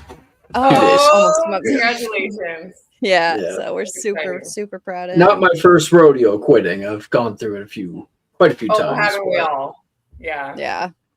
Haven't we all? How many times would you say, like, how many times have you tried, Danica? So I would say since I was 14, I was in and out of treatments and all that, but like actually tried myself 3 times. one as a juvenile and twice as an adult. Like tried, not because I was pregnant, not because I was forced, but actually tried. Yeah. So the last time I lasted 20 months and instantly got blanked out the very first night I decided to relapse. Blanked out. It was over from there. So Sounds this is like the me. longest that I've ever been in recovery. As a juvenile, I think it was like 22 months. So this is the Wow. longest. So you've been trying since you were 14. Yes. Man, what was your childhood like? Must have been a little rough. See, you know, Or no? that's the thing. I don't So know. I don't want to assume. well, no. So that's the thing. Like when you're a juvenile and you get put into treatment or whatever, and you get told like, hey, you have to say that you're an alcoholic, you have to blah blah blah. You don't really believe it then because you're just trying to work your program to get out of treatment. You know what I mean? Yeah. But oh, where was my head going with that? See, I have bad ADHD too. So That's okay. I already have an ADHD thing too. Why'd you have to go in for treatment at 14? Like why? Did you broke a law? Or? I always got minors. So I was always constantly getting minors. Oh, yeah. And so it was always treatment. Tons of treatment. But it was always constantly because I was getting minors and getting in trouble. Oh, my childhood. That's what you're saying. But constantly minors getting in trouble with the law.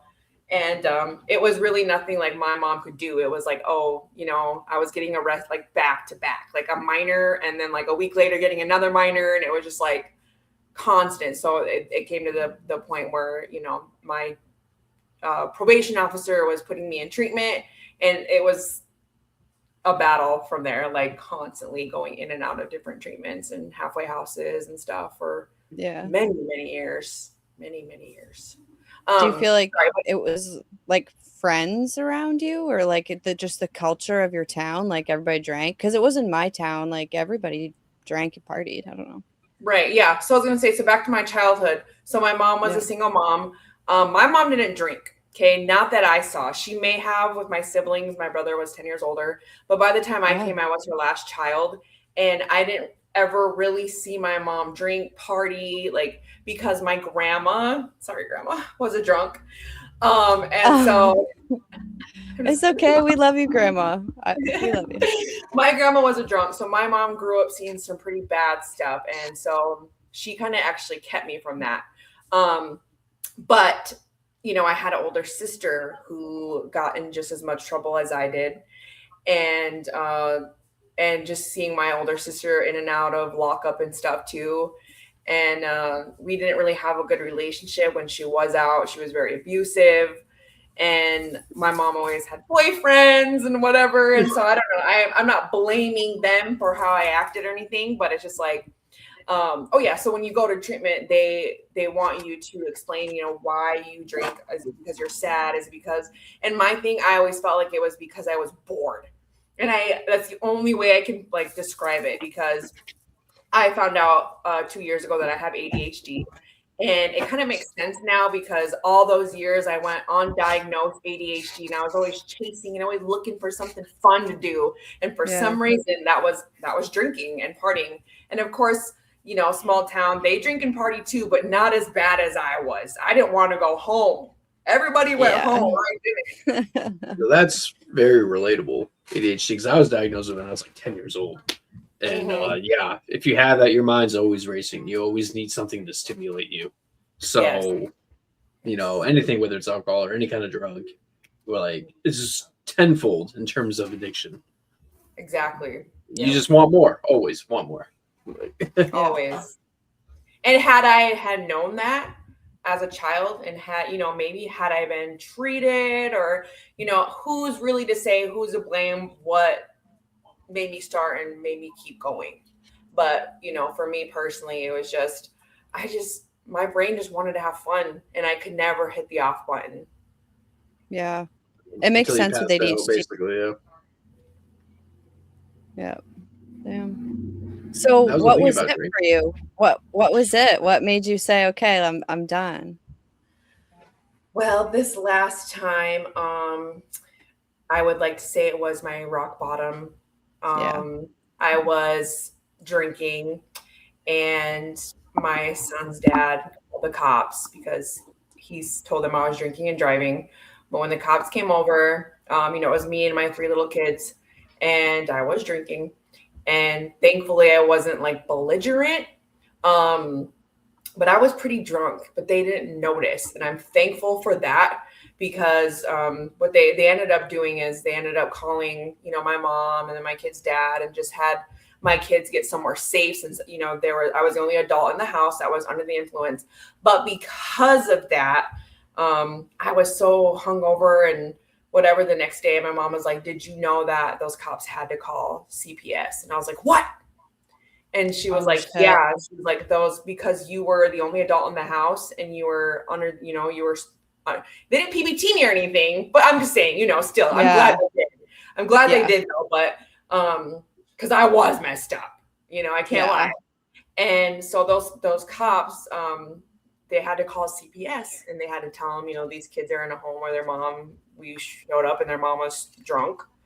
And I was like, okay.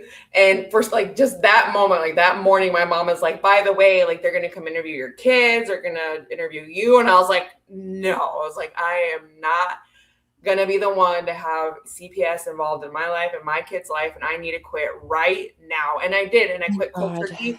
But it wasn't just that. It was quitting cold turkey and then finding out all the shitty things that I did while I was sobering up that first month. Yeah. So finding out, there's still some things I can't even speak about. Like, I've only spoken about them to 2 people. And it's just some things I found out that I did and was just like, whoa. And then on top of that, I ended up developing Crohn's disease in that first 6 months of my sobriety. Man. And so it was like one thing after the other. And then that Crohn's was like the ultimatum. It was like God was like, "Here, I'm going to give you this. If you keep drinking, you're going to die. You're going to die. You're going to die." And so I just was like, you know what? That's it for me. It's time to hang it up. Yeah. It's like you literally don't have a choice. Like either you quit drinking or see you in the grave. It was the same way for me too. Like I had the same, not with the kids. That, I mean, I give you mad respect for that. Like being able to hang that up for your kids and keep CPS out of your life. Like thank God for that, because nobody wants CPS sniffing around. That's for sure. And someday, like, your kids are probably going to thank you for that. But we've been streaming for like an hour and 40 minutes. So I really got to take a little pee break. I'm sorry. So Jake, apologies. Jake, it's up to you for a second. Yeah, that's fine. Apologies. I've been missing some of these comments. Some of them I think were directed for you, Danica. Danica, sorry. Ray Williams said one of his good friends is a traveling paramedic that is currently working on 2 of the reservations in North Dakota. Okay. And I volunteered and did some work on the Turtle Mountain res. Nice. Okay. I've done so much stuff. I've done meth, prescription meds, you name it, prescription, cocaine, LSD. Oh, yeah, the whole 9 yards, right? Haven't we all? All right. Well, see, I never got too deep into drugs, primarily because of Sabrina and I's mother. She used to tell me back when she was alive that her favorite drug was more.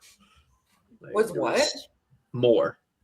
She was a heavy heroin user, but she did cocaine, meth, crack. I mean, for everything. Yeah. There was no filter to it. See, as an addict, I can say I experiment. Every addict has their drug of choice, right? That's what we call it, or DOC. Well, heroin, I guess, would be if she were to pick, but yeah. Yeah. But I feel like myself, I experimented with it all. Like I even did air duster when I was a kid. Like that's where my addiction really took a turn. It'll manifest in a lot of ways for sure. Yeah. Yeah. She's back. Lauren said, "My dad was undiagnosed ADD in the 70s and a military brat, youngest of all his cousins. And as you know, Sabrina and Jake, he became a full-blown addict in his 20s. Yo." What'd I miss? I heard my name. I was just reading some of the comments while we were talking, but Oh, cool. Lauren was just saying undiagnosed ADD in the 70s. Her dad is a military brat, youngest, and as we know, became a full-blown addict in his 20s. Damn. The 20s are that pivotal era, because that's where you get your freedom. And that's where you can just really jump into the deep end very fast. Yes. So, do you work a program? Well, No, we don't. We No. don't. This is our program. right. Yeah. I don't. Yeah. Mainly because, so just because I've been in and out of treatment since I was 14, I was kind of forced to work a program many times, to where I lost interest in the program itself because I was forced. Not saying that working a program is bad. I love the 12 steps. I memorize every one of them by heart. And I do follow them to a certain point. But my program, honestly, is just prayer and meditation and, just focusing on like goals in my life. And, maybe I could pop into a meeting here and there, but I don't know. I don't want to. I'm kind of the same. I'm kind of the same way because Personally, I didn't like it much. And I feel like I have worked the steps in my own way because like I read the AA book trying to figure myself out. And then when you go in detoxes or like I've been in the psych ward a few times, you have to do it. Mm-hmm. So, and I respect AA. I respect their steps, but I don't want to be in a public place. Like 90% of the time, I'm safer here, like with my computer and with my family or meeting people this way. I don't know. I'm very selective with who is around me. Right. Yeah. Right. Yeah. I don't know. Yeah. So and just like sitting in a circle with bright lights, it's like instant panic attack. It's like this actually, it's helpful for some people. It's not helpful for everybody. Yes. And like with my ADHD, like I think about, oh my God, are they going to make me read next? Or, oh, what am I going to say next? Like, I really don't even, like, it's not, I don't know. I worry about what I'm going to say, what I'm going to do. I don't know. I just, my program is just, it's been peace. It's with God. It's been a lot of prayer. It's been a lot of talking with him. It's been getting to know the Bible. It's been getting to know myself. It's been, it's been more spiritual than it has been, And you're going back to school, right? Did I see that you were going for your master's? No, I wish. Oh, my bachelor's. Your bachelor's. That's still awesome. Like, what are you going for? So my major's in sociology, and then my minor's in Oceti Shakoe language, which is seven council fires, Dakota, Lakota, Nakota Nation. That's really, really cool. Yeah, it's something Sabrina and I want to dig more into eventually, more into our lineage, see what tribes we're actually more connected with. Mm-hmm. Yeah, we still don't know exactly what tribe we're connected to. We just know it's upstate New York. Like it's definitely Haudenosaunee tribe, but there's like there's 5 more tribes within that. So we can't really narrow it down because all of our heritage has been it's been whitewashed for lack of a better term, but CPS just erased it from our family. Wow. They targeted a certain side of our family. Yeah. Why? I mean, I don't know. I mean, at the end of the day, everyone goes through their own journey, one way or the other. But I would definitely say getting sober, at least for me, was a very spiritual journey. Like extremely. You feel like a completely different person once you kind of get through that initial withdrawal period. Because that's basically your body yelling at you for putting itself through that. Yeah. Think about it. Jason just said no Lumbee. What is a Lumbee? Faith, I find myself having agoraphobia and not wanting to go out at all or socialize. Yeah, I can isolate too pretty bad. But I don't know. I just learned to do it when I'm in the mood rather than being forced into it. If I'm being forced to socialize, I don't want to be there. Yes, exactly. Yeah. So Like, for that's me, kind of like what AA is. And I don't know about your area, but like there's really not that many meetings in Maine. Like it can be hard to find a meeting, especially like in the more rural areas. Right. And here in Mitchell, we used to just have the clubhouse. I have learned over time there are a few more here in town. I honestly, one is called Anchored Recovery, that a man who actually shares about the same sobriety time as us. Cool. His wife started, and she's the cutest little nurse, and he's great. So he started one a couple years ago. And then there's another one, and I'm so sorry, you guys. I don't know what it is, but Oh, it's okay. there's about three total places you can go.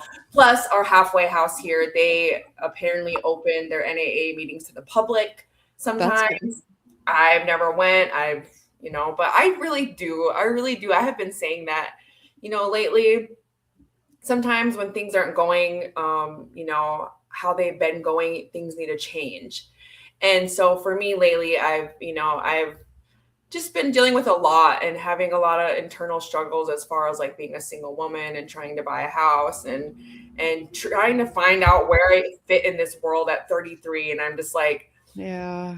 it's just like, so now I'm just like, okay, maybe I should seek a meeting once a week. Maybe I should seek something different, because what I'm doing right now, what has been working isn't necessarily still working.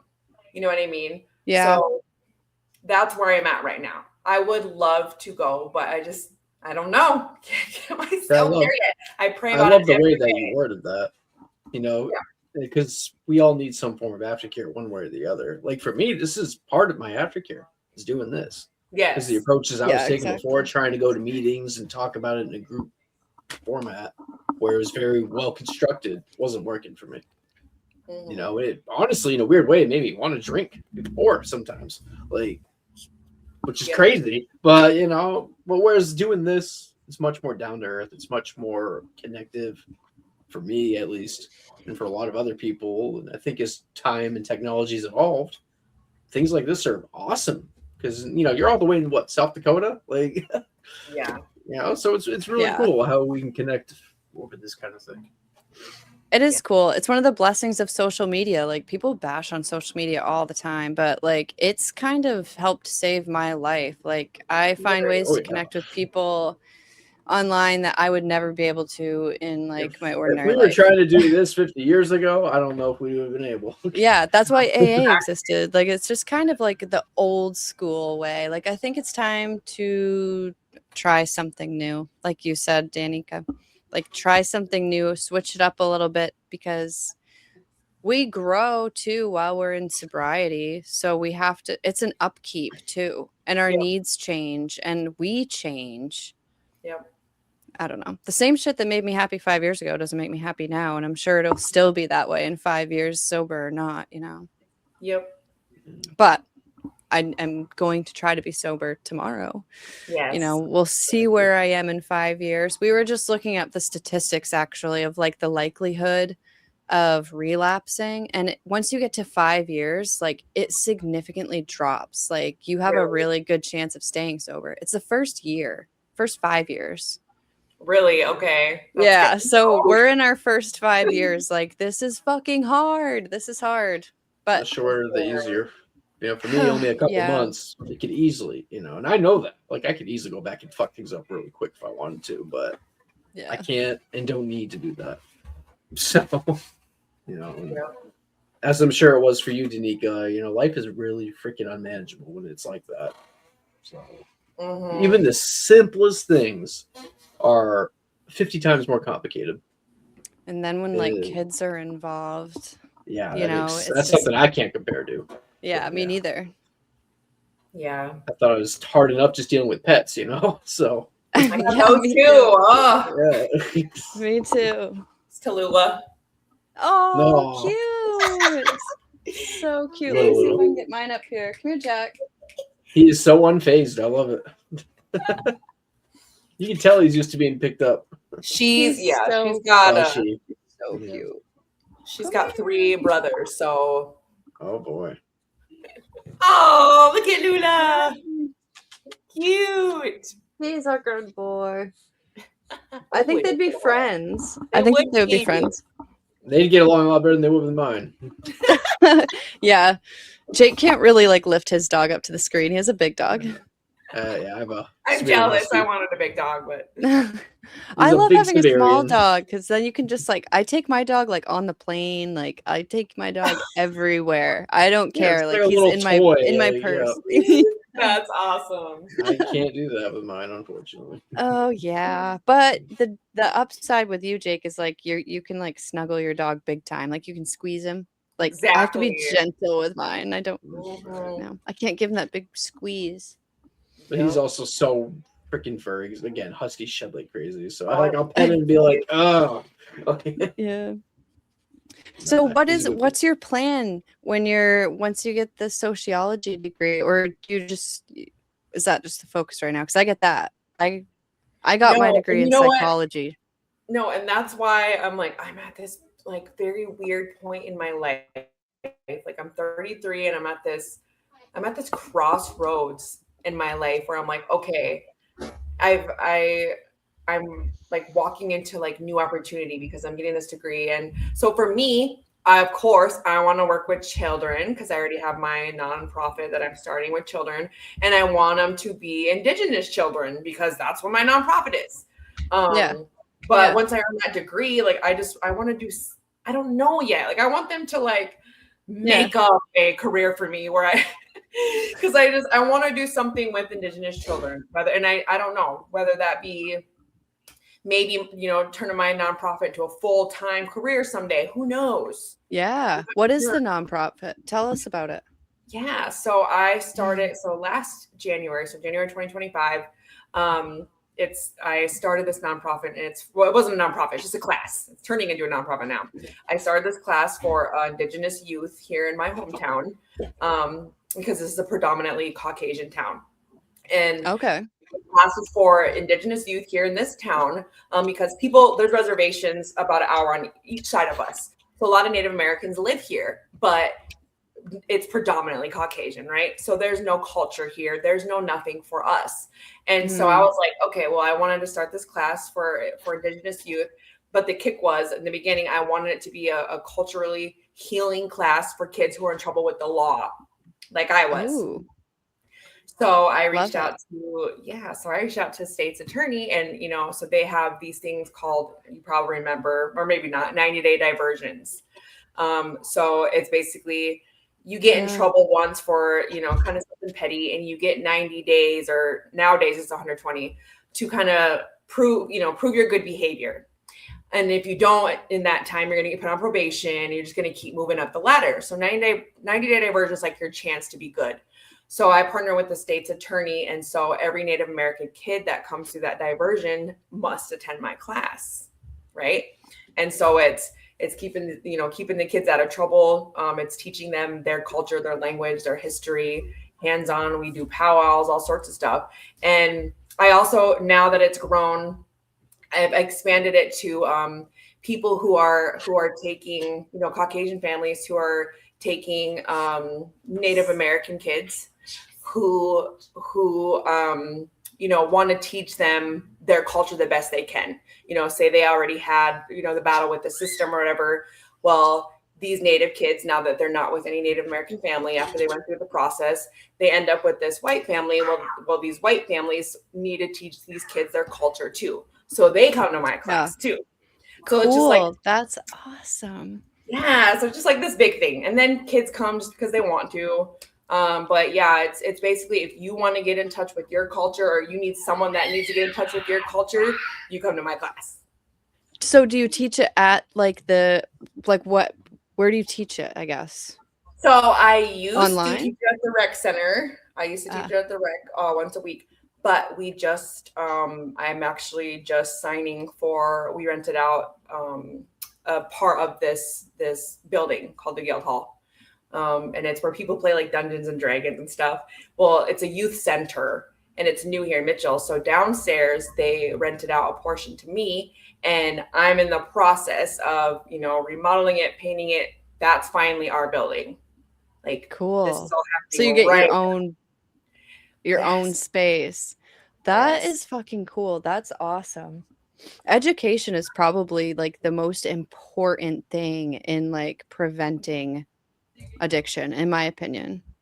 Yeah. And that like and education of all kinds. I mean, I know that Jake and I wish that we had grown up knowing about our Native American heritage. We're just starting to learn about it.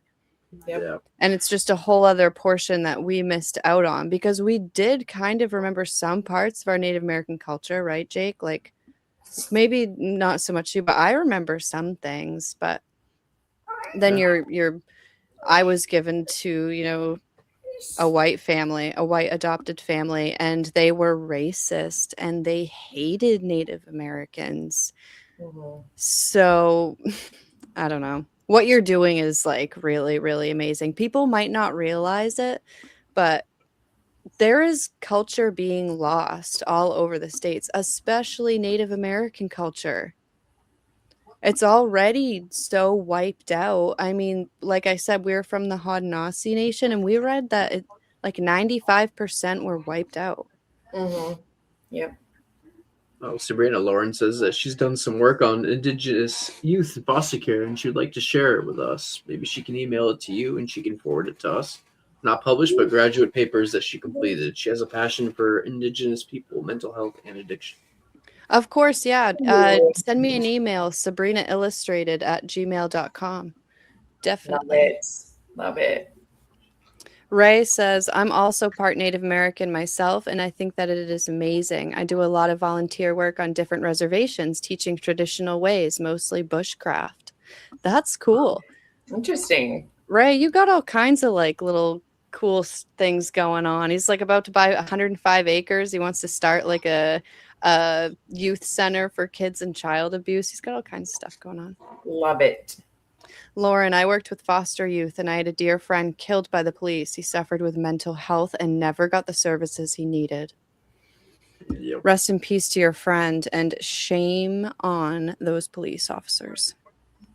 Those are the consequences of inaction, Yeah.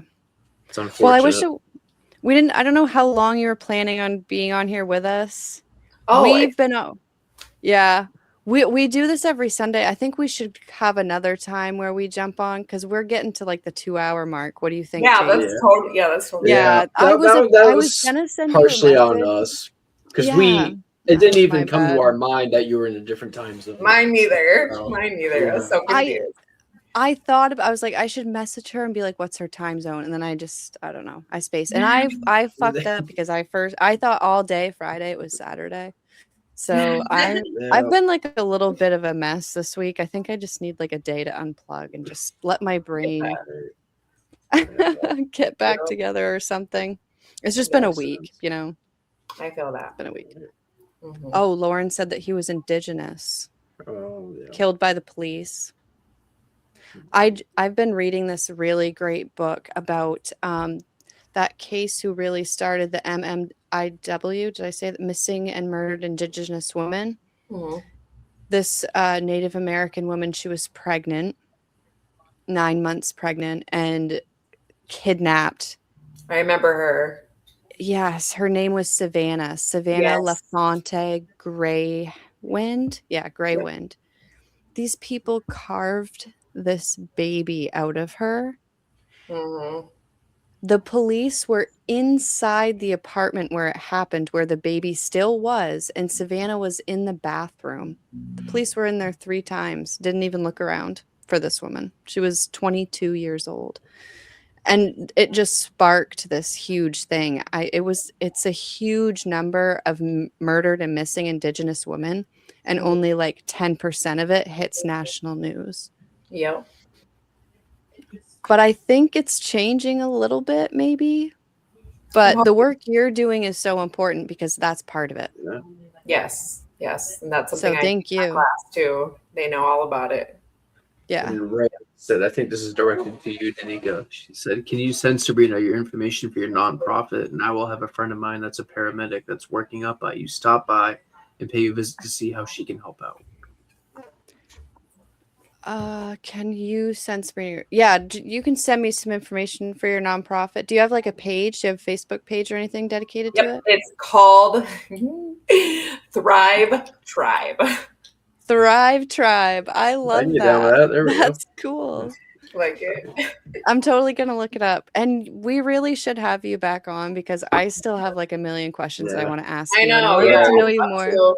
Yeah, we'll Yeah. have to, we can continue this. A week from today, we'll continue this conversation if you're free and available, Danica. I'll be available. We'll do a part 2 to Oh, kind of make up yay. for the misunderstanding tonight. So Yeah. I'm glad we Okay. still got you in here and we got to at least get introduced. So Yeah. It was a good it was a good introduction. And we'll bring it back next Sunday. But I just want to bring it back to you, Danny. Do you have anything? Do you go by Danny? Thought I saw some people saying that, and I like So cute. nicknames. I know, but some select No. few will call me that, and it doesn't bother me at all. So it just kind of So stuck in cool. the comment. Yeah. So Danica, do you have anything else you want to say before you go? Just I don't know. Anything? Just kidding. No. just Any no, last thank like you, nuggets of wisdom? If you could just like I don't know, give a little nugget of wisdom to somebody who is like thinking my about getting wisdom sober. is okay. Well, if you're thinking about getting sober, I'm gonna say do it. Don't think about it. Be about it. There is Ooh. nothing to be afraid of. You have nothing but things to gain and happiness, and the grass is so much greener on the other side. It really is. even in the early stages, you know. Yes. It's really like is. one of the probably the only bad thing about sobriety is you have to realize that like all of those cliches are fucking true. Like everything everybody told you, like it gets better, it gets easier, the grass And I'm gets a- greener on the other side. It does. But I'm But a firm does. believer that some people have to learn for themselves. That's just how it Yes. is. oh So god, Yes. I had to. Yes. There's And no hey, other way. you know, it's not easy. It's not easy, but it's worth it. Yep, yeah, 100%. it really is. And then Awesome. just one more comment here from Ray. Keep up the good work, Danica. Thank you, Ray. And Stay Melissa for the says, miracle, stay yes. for the miracle. Aw. Thanks, Melissa. I love you, girl.